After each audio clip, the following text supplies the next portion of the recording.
Hey everyone, how's it going? Welcome back to another live stream. Resilience growing. How's everyone going? Can I get everyone to turn their cameras on if they feel comfortable so that we can all see each other's beautiful faces and say hello?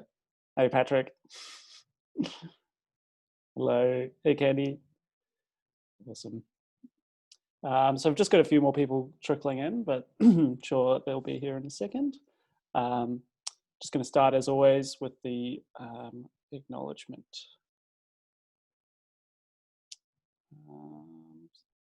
My apologies. So I would like to begin by acknowledging and paying my respects to the Wurundjeri people of the Kulin Nation, the traditional custodians of the land on which I'm streaming from today. And I would like to pay my respects to their elders, past, present, and emerging, and acknowledge that I'm streaming from land that was never ceded. Awesome. How's everyone going this week? Any cool stories to share? Any tidbits from their resilience growing setups? Any?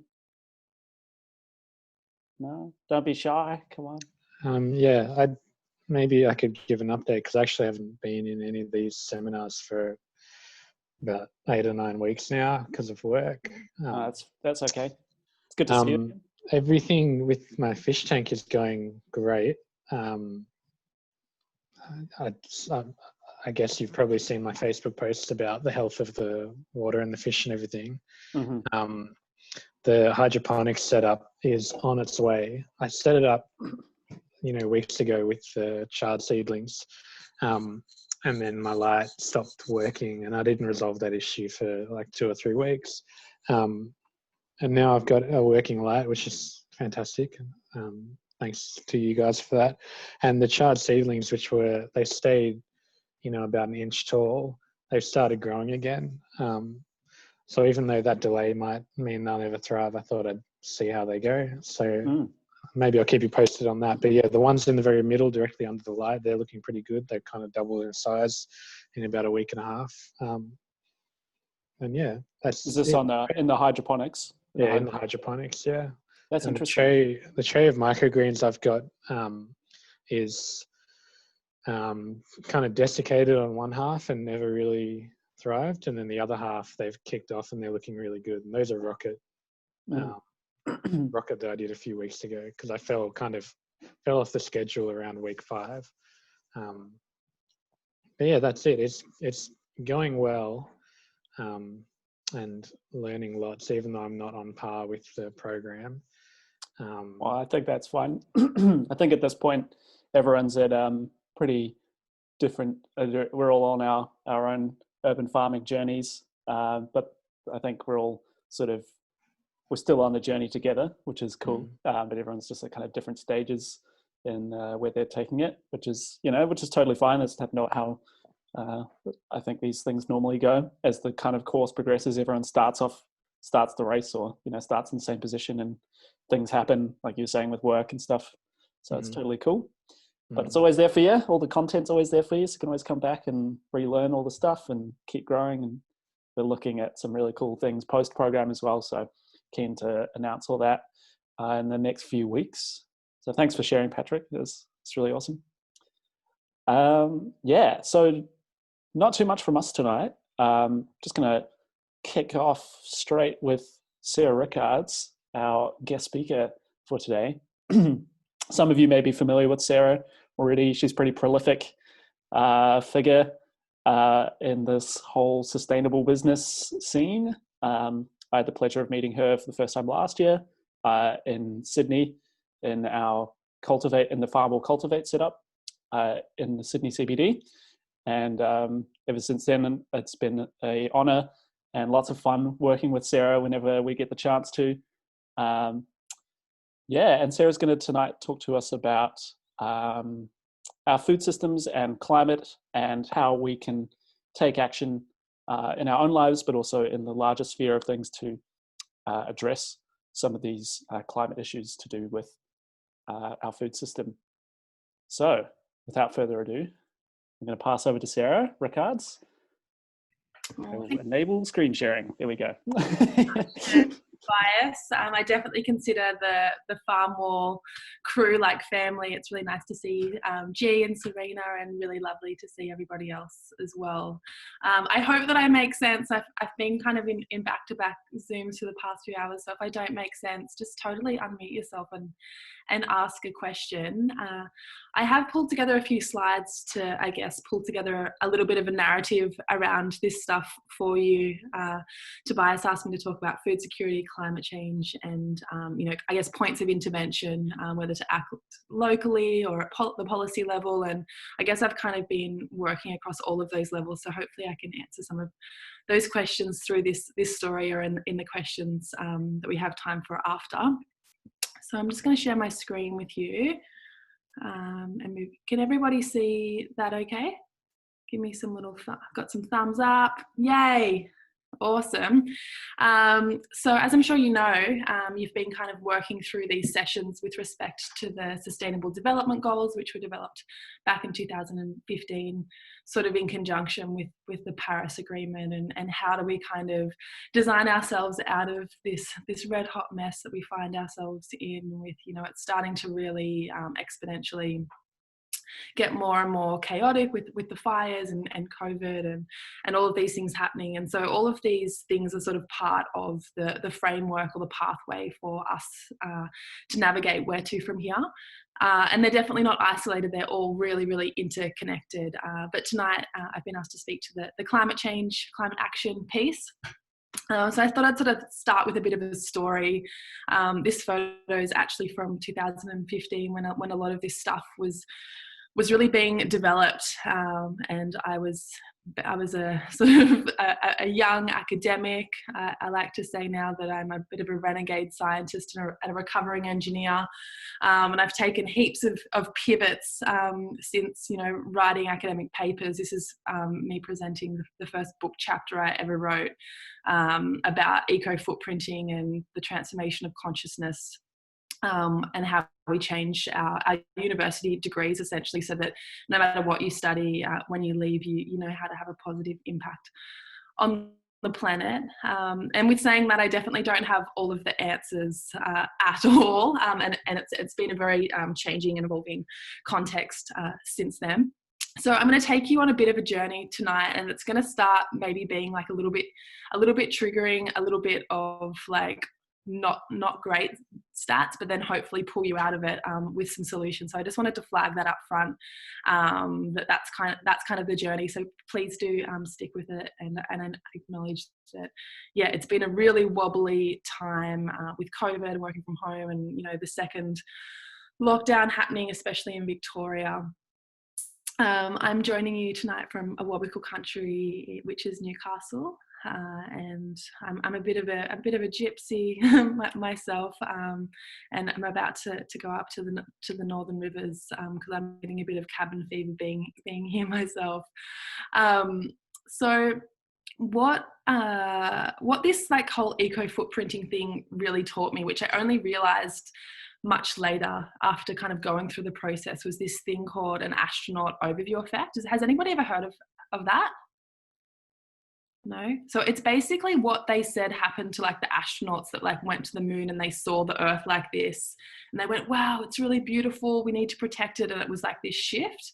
And for some reason, I guess, measuring all of the resources that the Earth has and writing about it and taking myself on all of these experiences, it kind of allowed me to think about everything with the world being like this beautiful, majestical thing that also is limited in its resources. And so with saying that, I thought I'd just sort of, I guess, sense check sort of what everybody's thoughts are around all of this like eco-footprinting stuff. Has anybody ever heard of it before?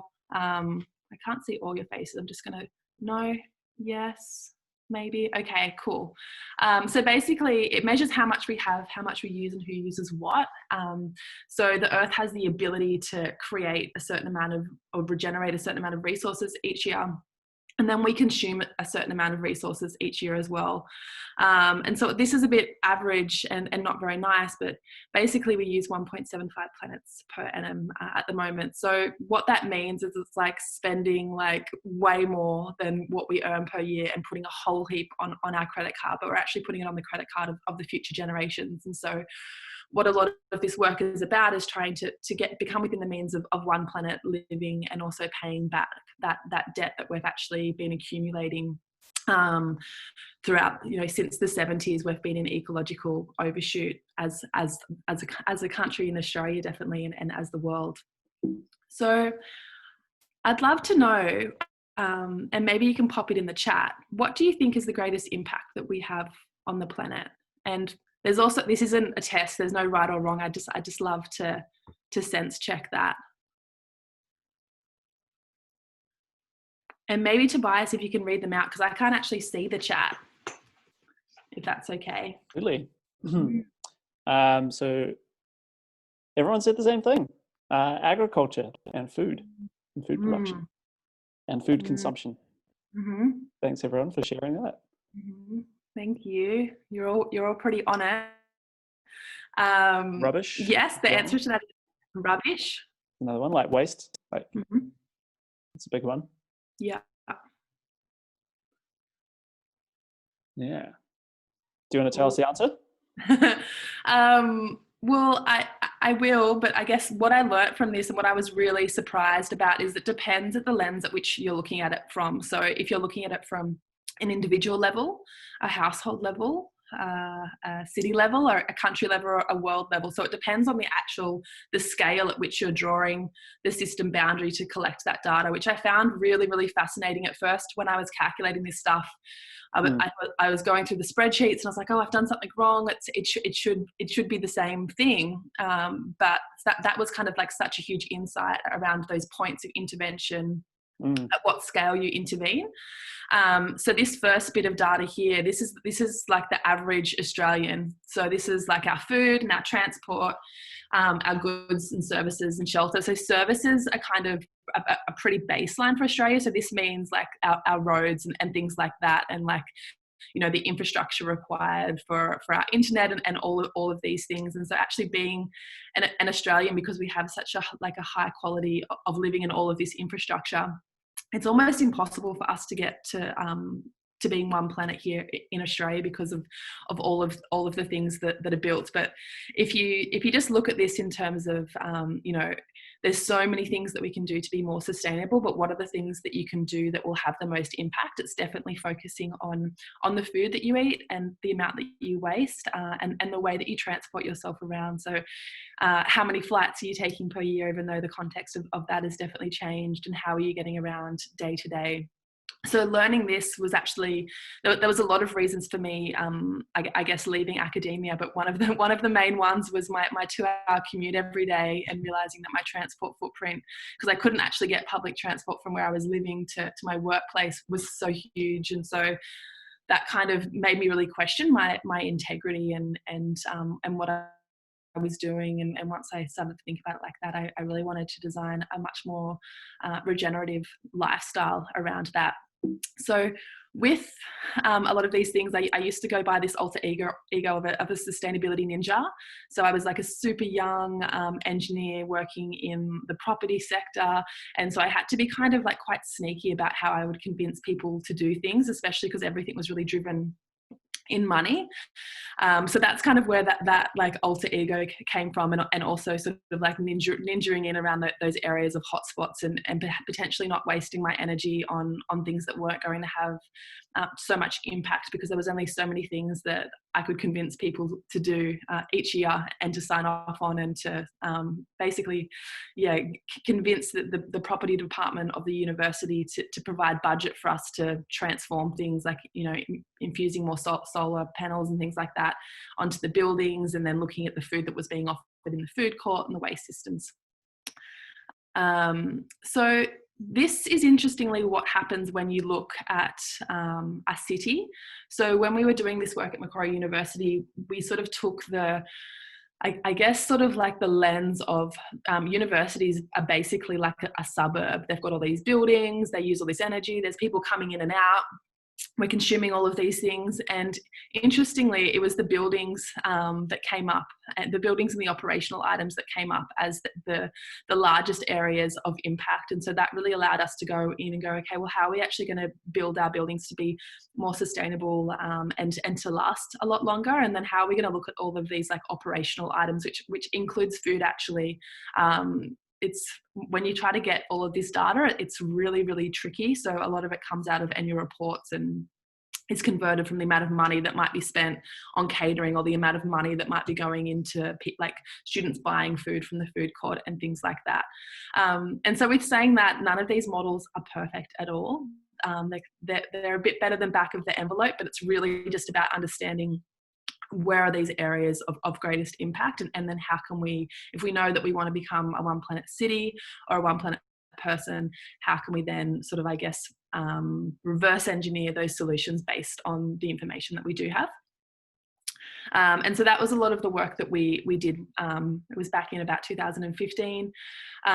We understood that the university was about to build 500,000 square meters of new buildings. And so how could we really try to decouple that consumption from impact? And so doing a lot of work there around alternative building materials that we could use, and even looking at how we could do different things with, I guess, online education and really the population of the university as well. So that's kind of the elephant in the room with a lot of this stuff, is that our growing population, we're going to hit about 10 billion people in not too very long. And a lot of the research actually says that the carrying capacity in terms of humans and the way that we live at the moment is that 10 billion person mark. And so it's not a very popular thing to talk about, but it's definitely part of these calculations and something that we can bear in mind with all of this stuff. Is that all making somewhat sense so far? Nods? Cool. So then you can do the ecological footprint of countries. This data is deliberately a little bit old just because it was the prettiest picture I could find, and I didn't want to give you too many crappy, ugly academic-y pictures. So Australia's footprint is actually much bigger than this now. But the thing that I want to point out is that ours is actually one of the largest, and the people in the US are kind of jumping up now as well. So we have a lot of privilege here, and we do consume a lot, and probably one of the only countries actually that has a footprint that's been decreasing with their population increasing is Japan. So if you want to delve into any of this stuff in more detail, you can measure your own footprint by just literally typing ecological footprint calculator, and the Global Footprint Network has a personal footprint calculator and a whole heap of data around all of this stuff as well. And then WWF puts out a report every couple of years called the Living Planet Report, which really delves into a whole heap of all of this information as well. And it's really worth a read if you are curious about this kind of stuff. But like I said, it is kind of negative. It's telling people how bad they are and that we're consuming too much. And I learn a lot from this, and how do we start to actually write a more irresistible and positive narrative off the back of this way of being, like sort of like quantifying things. So I'll get more into that, but that's kind of, I guess, the background context. So just overall, speaking to climate change, I've said that we're an ecological overshoot. We're consuming 1.75 planets. We've had the Paris Agreement in 2015, where over 190 countries committed to doing this work, and we've developed the Sustainable Development Goals, but we've really done like very much the bare minimum and hardly anything to really achieve that. And so that's kind of pretty frightening. It means that there's more and more work to do in the last, between now and 2030, when sort of a lot of those things were said to be completed. And then that comes into play with what's happening with the types of governments that have been elected. I can't remember if he ended up pulling out of it, but I know that Donald Trump was going to pull out of the Paris Agreement and things like that. And, even in Australia, that we don't really have the climate change legislation that we need to be able to be tracking towards these things. So that has huge repercussions in terms of our ability to actually grow food.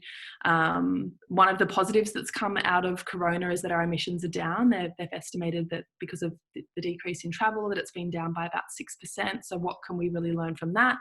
The sad thing is that Australia was just recently ranked the second worst with respect to climate action. But so if we're looking at agriculture and forestry, that generates like that 24% of greenhouse gas emissions. So that is a hotspot. And so what Farmwall and what we're all doing by learning how to grow our food is really targeting one of these areas where we can have the most impact, really at a national level and an individual level, because both are really required. So food security, I mean, we don't really need to go too much into this because there's a lot of numbers there, and I don't want to bore you to death with numbers, but I think what we saw with COVID and, you know, all of those empty shelves and, you know, running out of toilet paper says a lot. I know when I was hanging out with Farmwall a lot last year, I was looking into like how much food do we actually have in our cities if something like this happens, and, you know, there's major roads blocked off by a disaster or whatever, and it's between 2 to 7 days for most cities, which is actually pretty terrifying. And so how do you have resilience in your own house and backyard, and have good relationships with your neighbours to avoid things like this? Because there's kind of this misconception that we just go to the grocery store and the shelves are full. You know, there's a lot of food waste also because of that. I don't know if anyone here has ever been dumpster diving, or you've heard from, you know, a whole heap of people throughout this program around the amount of food that's rescued and then redistributed. It's because we're conditioned to those shelves always being full. Even at the end of the day, there's a whole heap of fresh bread and things like that.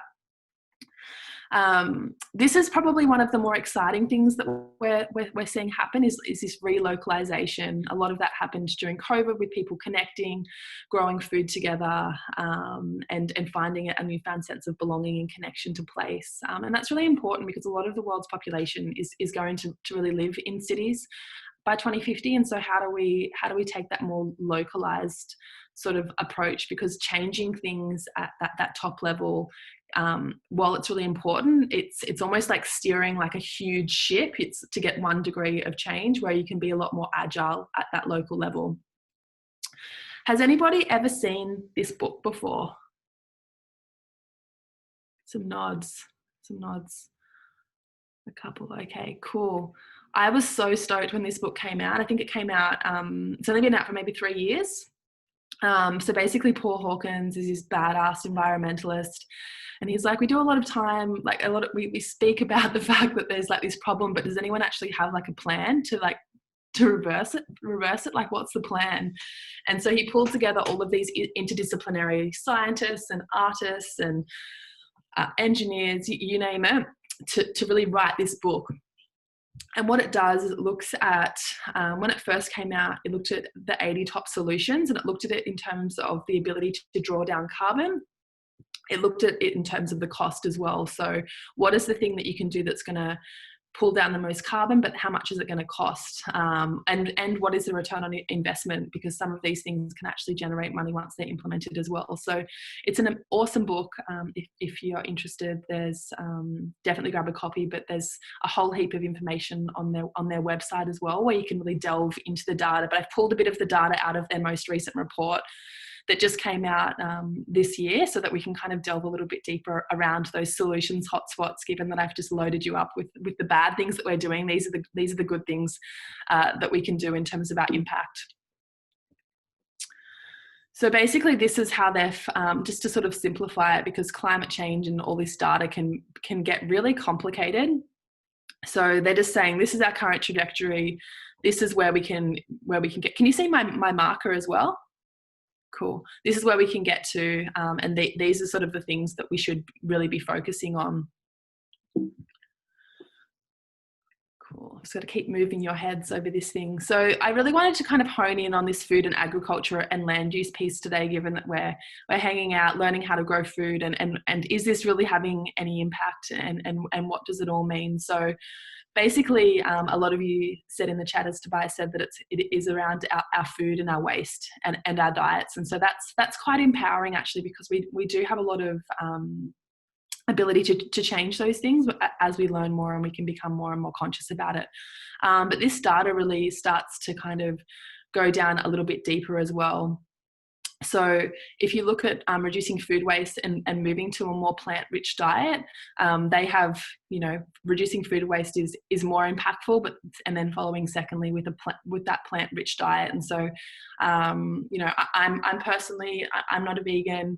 I've been vegetarian for, I don't know how long, maybe eight years, but I've just recently started eating more meat products because I've been hanging out with my family a lot more in COVID, and there's this balance of like, do I want to not be eating with my family and missing out on that interaction while I'm here? And so I'm not sort of, I don't want to tell anybody how to live, basically. So I like to caveat that with take all of these things into the context that you find yourselves in as well. Even just reducing your meat intake a few times a week can have a huge impact in the types of meat that you're eating as well. I think most of you would know that eating beef is probably one of the bigger impactful meat products that you can have, and then moving to things like chicken and fish is the lower end of that spectrum. If anyone's interested, I have some boring, huge spreadsheets where you can look at this stuff in great detail if you want to really start to hone in on your diet and how to make those more sustainable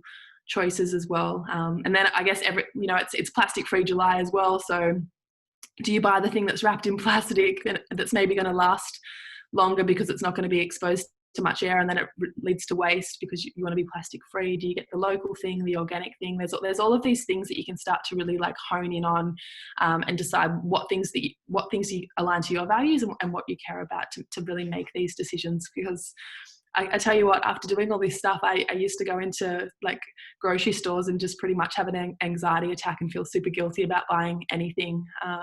So get it. I definitely don't want you to leave with that feeling.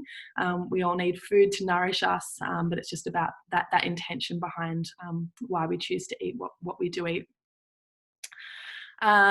So this one is super interesting. So this is about protecting ecosystems. And so this peatland protection and rewetting, I was just listening to a podcast today about this. Has anyone heard of the soil sponge and the carbon sponge? Couple of nods.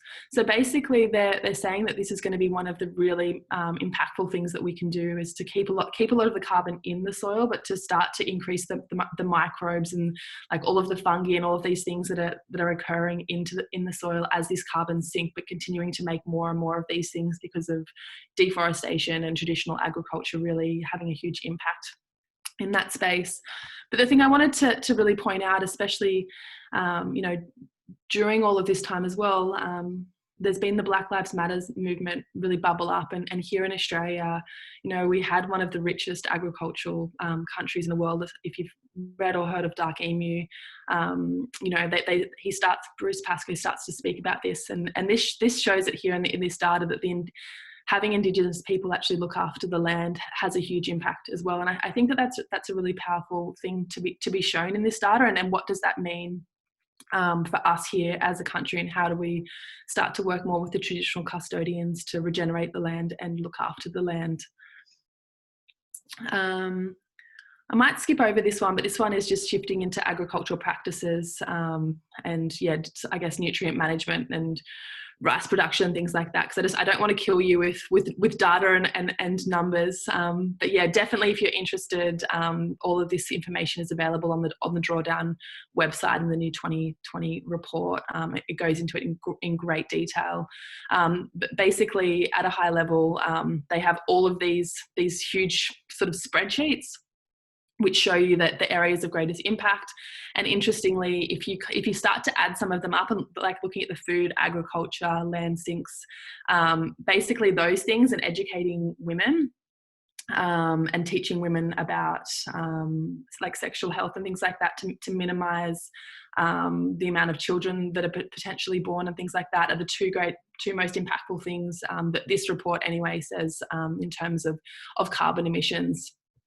So yeah, nerd out on that if you want. If it totally just broke your brain with data, I'm really sorry. I'm going to move into story time now, but I just really wanted you to be aware of this information, because a lot of people aren't aware of this drawdown work, and it's really, really important work, especially if you're you're working with your local council or just trying to figure out how, like, there's so much to do. What is there that I can do that will have the most impact? So back to our beautiful shared mum. I've started calling her our shared mum recently. I just think that it's really nice to think about it like we were all born here, and it is our shared mum, and we're all kind of brothers and sisters, and it makes me feel way more connected. Sometimes it can feel a bit lonely being this kind of change maker, renegade person. You feel like you're screaming from the rooftops a lot of the time, and it's really been a nice practice for me to sort of move into that space of the work that I'm doing, that we're all doing for our shared mum. This piece of work is something that really changed my life. As I said, eco footprinting is about living within the means of this one planet and getting to this point of being sustainable. And actually, because we know that we've been living on our shared mum's credit card since the 70s, even if we get to one planet, it's not going to be enough. And that's actually not a very good mindset to go into these things with. It's sort of like what I said at the start, how bad we're being too bad. All of these things. It's not very inspiring. You can't take people on a journey. It's not really an irresistible narrative. So this regenerative work and this regenerative framework really taught me a lot in terms of like, well, how do we actually even just leave this conventional green sustainable piece to the side and think about how we can be regenerative and restorative? And what that means is really working with living systems, which is why I love Farm Wall and how they're teaching us to understand, water cycles and carbon cycles and aquaponics and hydroponics and all of these living systems, so that, we don't just expect that we can go out and get our food from Woolies or Coles. And if we do, now that we know how hard it is to grow, like a tray of, well, it's not super hard, but it is kind of hard to grow like a tray of microgreens. It takes time. And it's like, well, how are we even going to these places and buying, a box of strawberries for $2? Like, how is that even possible when you think about the amount of time that it takes us to grow these things that we've been learning how to grow? And so what is the real cost of that? And then how do we take those principles of regeneration and living in whole systems and this more pattern thinking approach into the way that we design it? Kind of elevates us out of the muck, I think. So if you're interested in that work, that's developed by a man called Bill Reed, and he basically works to regenerate huge amounts of land all over the world. He's absolutely incredible. You can go down like a whole kind of pathway of lots of his talks, and he actually teaches people how to be regenerative practitioners, which interestingly really marries the science and the sacred. So it weaves in a whole heap of Indigenous perspectives into how we design these solutions. And so a lot of this work is starting to pop up in projects around the world, because we're realizing that, getting Green Star accredited buildings and things like that they're important, but they're really only providing one part of the process and providing these kind of tick box solutions. And what we actually need to be doing is actually a lot more profound and integrated than that. So I thought I'd ask you a little question, because I don't want to just monologue you. But when and where do you feel most alive or whole? Feel free to unmute yourself if you want, or pop it in the chat. I'd love to at least hear one or two unmuted, because I'm sure that we could do good not hearing my voice for a minute or two as well. I'm happy to start and share. For me, it's always on top of a mountain. I love to ski and snowboard, and for me, on top of a really snowy, rocky mountain on a bluebird day, there is nice, crisp spring air. There's nothing quite like it. Yeah. Thank you. Sarah, I have a cold shower every morning, and that certainly makes you feel alive, and everything is focused. So that, plus we grow a lot of food for our shop, and when I'm picking the food after it's got 5 or 6 weeks worth of growth in it, that's really rewarding. It feels like you're really part of something that's making a difference, and you've hardly done anything for it. You know, it's automated, completely automatic. You just have to give the right ingredients and let it go. And I think that's incredibly rewarding as well. Beautiful. Thank you for sharing. I've been trying to do the Wim Hof cold thing too, but I don't know. I'm only lasting about 2 seconds at the moment. Yeah, it's really hard. You got to have a mate that does it with you, otherwise. Yeah. I've been doing it too, actually, for over like a year now. Like, and I reckon the trick is you don't have the whole cold shower. I have a hot shower, and then at the end I turn it cold, and I do cold for about 30 seconds, Right, to a minute, and that's You're all like crazy. it's so good. Once you get used to it, it's like you can't go back. It's so amazing. You feel like really refreshed. Yeah, it's good. Was there I don't think it's cheating me. I'm going to try the reverse method. I've been doing it the colds then hot method. Maybe that's where I've gone wrong. Was there any in the chat at all, Tobias? Yeah, there's plenty. Too many to read. In Mother Nature, in the silence, in water, outside near trees, on a boat, in the middle of the ocean, up a tree, and again, snorkeling in the sea, diving underwater, walking in the bush, down at the local creek, picking caterpillars off my broccoli, throwing stones for the dog, in nature, working in the garden, and walking on the beach. Yeah. They're all out in the wild, in nature, and we are nature, all linking to water. It's a beautiful pattern throughout all of those things, and a beautiful reminder if we're ever not feeling alive or whole, is that there's that source to reconnect to that at any point, especially in these wild times. Thank you for sharing those things. It makes me feel really happy to hear all those things. Tobias asked me to speak a little bit about the Indigenous perspectives and land management. This is something that I've been working on for a number of years now. I went and lived in the Northern Territory when I was 9. I think that was kind of what opened up my eyes to a whole heap of this stuff. I also asked for a mango tree off Santa Claus when I was about 4. So maybe I've always been like super into growing food and connecting to land. But I've been working with some of the traditional custodians here in Australia on various projects over the last few years into how we can actually take people out onto country and to reconnect them and to unlock some of those stories that we have here. And it's been just super remarkable. These photos are actually from the weekend. I took some of my alumni with a program that I run to Mangrove Mountain, which abuts Awabakal country, Guringai country, Darug country, Gadigal country. So it's in the Central Coast.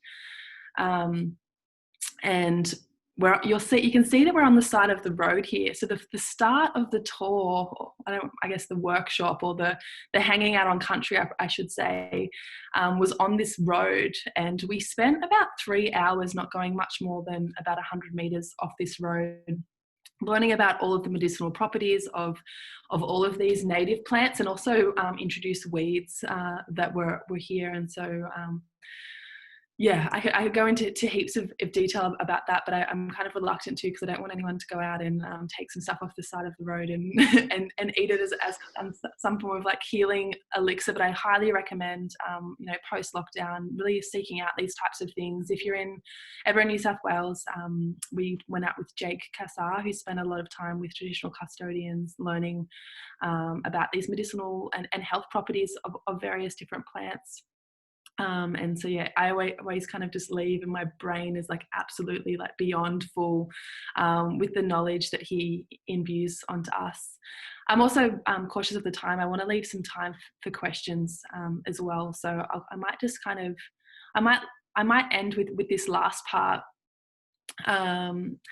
So warm data is actually something that was developed by a lady called Nora Bateson, and her lineage is, I believe her grandfather is like the founding father, if you will, of genetics.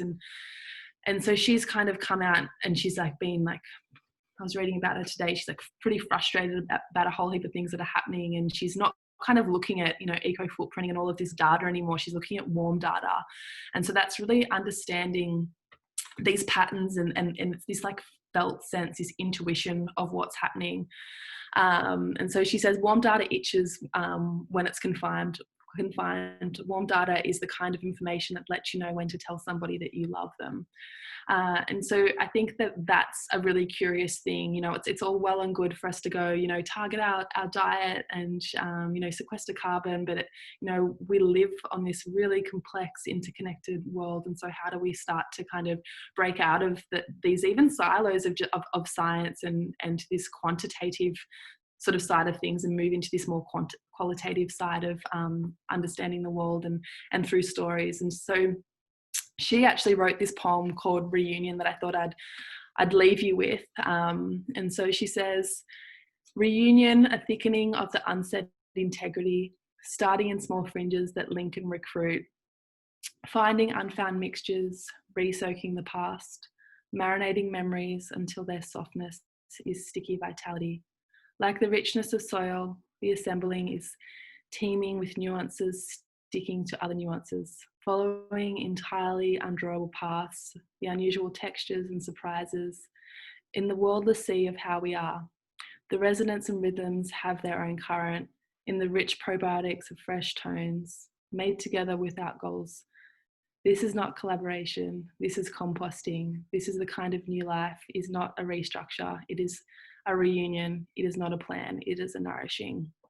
And so, yeah, I thought that was really beautiful. I had to kind of read it a few times to soak it all in, but I thought I might leave you with a bit of a poem after loading you up with all of that data. And I guess now I'd love to open it up to you if you have any questions or even if it's questions about the farm wall and things like that. But thank you so much for listening and for having me. And I've just really loved being part of the farm wall experience and growing my system. I'm trying to figure out how I'm going to transport it up to the northern the northern rivers next week. So if anyone has any tips on how to transport it, I'd love that.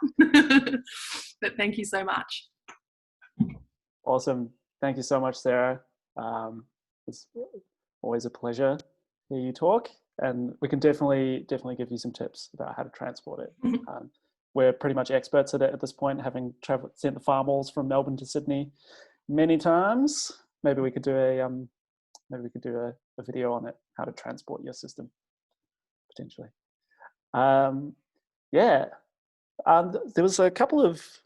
There was actually a really good question from Serena in the chat that I'm going to read out. If you don't mind answering that. Sarah, there have been recent reports on a decrease in population growth and how this negatively affects our economy from a growth perspective. However, from an environmental side of things, a reduction in birth rate is positive. You also mentioned a rise in women's sexual health education assisting with controlling this as well. So taking these two conflicts into consideration, coming from a population growth perspective, how do we continue to grow in our current capitalist economy while looking after our shared mum? That's a banger question, Serena. I'll try and do it justice in answering that. I believe that data about our decreased population is Australian data around like the increase of our Australian population. I'm not completely sure, but I was speaking to my mum about this a couple of months ago, and they were saying that we actually need our population to be growing more here for the whole economy side of things. And I thought that was really, really curious. And then the second part of the question, so with women's like sexual health and education, so there's a whole heap of data that basically says if women go for an extra year at school, it decreases the time that they might be married, and they'll potentially have less children as well. So I've been doing a project in Laos for about 4 years now, really looking at that. A lot of those women that we're putting through school, they can get married from ages of 12 and things like that. And so really helping them to understand even their cycle, so that they can potentially be safer. And like a lot of them, what we're realizing is like there's not even education in some of these places around like how you end up with a baby in your belly and things like that. And so I think it's a very, very fine balance. And I hope I've said all of those things in a way that's respectful as well. It's always tricky talking about these things and population growth. And I don't even know if that answered your question, but I hope it started to touch on it.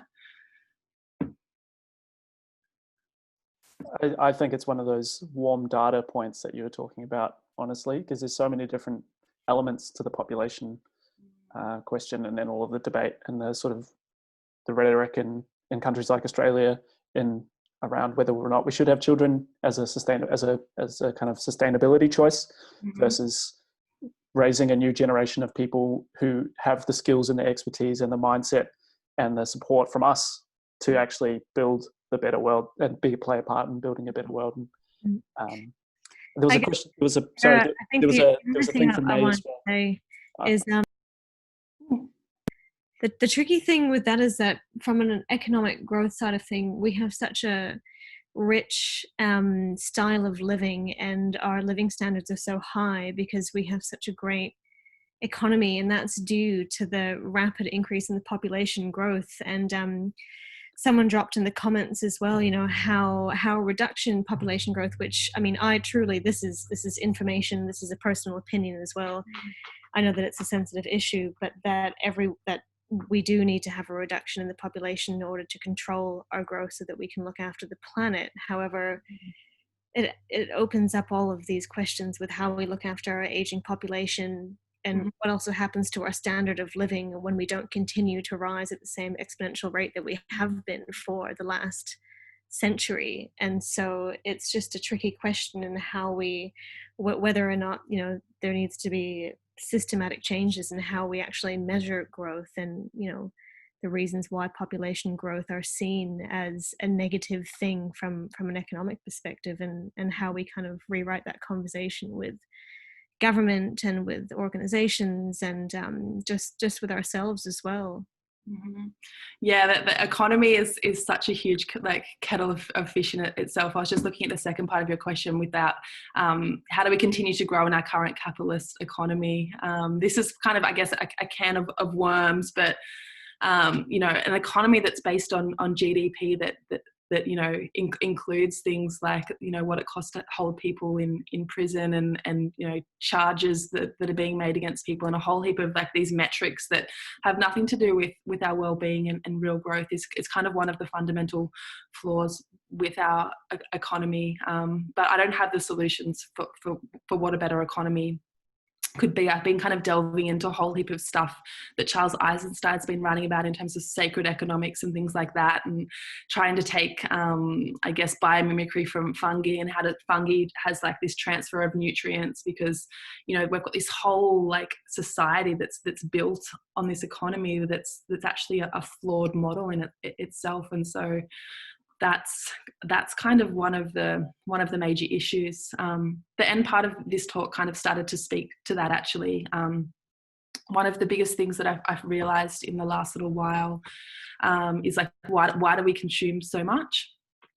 And why do we hurt our shared mum? And I've been looking a lot at individual and collective trauma. And I was actually driving to the beach the other day because I was like, I need some ocean time. And I was like, oh my gosh, we've all been living in this soup of trauma under these neon lights with this processed food, and you know, even the way that we're born in these potentially these buildings with these bright lights and all of these things, and all of this kind of even ancestral trauma. This is getting a bit heavy, so stop me if it is getting too heavy. But, you know, all of the wars, and, you know, all of the people that have you know, like the wars that were had here in Australia, and all of the massacres, like, they're our ancestors, and so that's infused into our DNA. And so how do we collectively acknowledge that deep-seated trauma to heal that individually and collectively, and then maybe we'll stop hurting our shared mum and consuming so much, and, you know, suppressing a lot of this trauma through, you know, alcoholism and food and hyperconsumption and all forms of addiction, because of that lack of, or that's not lack of acknowledgement, but that blind spot of that trauma. It's so interesting to think of, like, issues to do with climate as more symptoms rather than like efficiency problems. And it's something we kind of touch on. We made a video this week about climate change, and we kind of talked about how, and to do with the food system and all the impacts that our current food system is having on the climate are not necessary. Instead of viewing them as problems, you view them as symptoms of a broken system, almost like if it were a person, it would be someone who was perhaps, needed counseling or needed the support. They needed, support to become a full person from trauma. And it's kind of interesting to think of it like that. Like, then it sort of enables you to take a step back and really start to perhaps analyze why some of these problems exist in the first place, instead of just trying to fix a problem. It's like getting to the root of what the problem is. And that video, we just put it out today. It came out on the email. It came in the email, an EDM for this Zoom, but we'll do another link to it in tomorrow's EDM as well. We might put it in the Facebook page as well. One thing I did want to do, this is a pretty short session, and there's such meaty topics and really interesting. So maybe, Sarah, you could tell us a little bit about Reunion and what that is, and if people are interested in this kind of stuff further, like what they could do to get involved. Yeah, so Reunion's kind of been this really emergent thing over the past, like since I quit my my job 4 years ago. I was like, how do I want to feel every day? How do I want to contribute? How do I, like, a lot of academic work is kind of hidden and secret, and you can't tell anyone about it until it's published, and then it's published behind a paywall. And so we wonder why a lot of this this information doesn't actually lead to changing the world. So there's a whole heap of stuff like that I probably shouldn't be saying on a recorded video, but whatever. So that's kind of where Reunion sort of really stemmed from. The first sort of thing that happened was I really wanted to change the way that we think about birthdays and the way that we arrived into the world. And I started, reverse engineering birthdays and how to have a net positive birthday, and asking all my friends to do something nice for me as opposed to giving me stuff. And then people kind of started to find their purpose and the thing that they cared about off the back of that. And then that just snowballed into like all sorts of different projects, from building prosthetics from recycled plastic and beach cleanups, working with the local council to get rid of like single-use plastic in the northern beaches, and just so many things just continued to kind of happen. And Reunion was really born as like, I guess, an evolution of that. And the main thing that we've been doing through COVID is a program called Rise Up, which is a rite of passage that goes for 4 weeks. And I was actually being walked home from the north to the south of Tasmania as I was moving to Tasmania, and I just kind of downloaded this thing, and it was like, this is what you could offer the world. And so it's really teaching people how to understand themselves as like a seed, and what is your essence, what is your DNA, what is your story, what is the soil that you're in, what is your information ecology, who are you learning from, how is that making you feel, what are those nutrients, and then how do you kind of sprout and flower to your fullest potential. So they're the people that we took on that excursion that I showed you, and Michelle was there on the weekend. I can see her here, and so it's really just basically this thing that came out of, like, especially the fires. We were just like, what the fuck do we do now? Like, this is like, speaking about carbon and impact, so much carbon has been released off the back of that, and where to from here, because we really are like entering this chaos theory. And so how do we band together, how do we understand our unique potential, and how do we collaborate and co-design solutions from here. It was also designed from, this is where I actually met the Farm War crew. We were running a campaign called Vote for the Planet during the last federal election, because we realized it wasn't going to be a climate election. And so we basically pulled together this team and built how to vote for the planet cards for every single electorate across Australia. So there's 151 electorates, and started a movement that impacted like 500,000 people in 3 weeks. So I met G after we'd just had our design sprint, and it was Earth Day actually. And so yeah, it's basically like a rogue group of change agents that just really want to figure out how we can be worthy ancestors.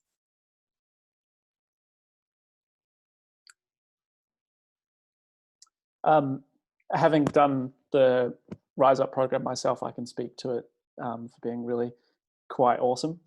It's really interesting, sort of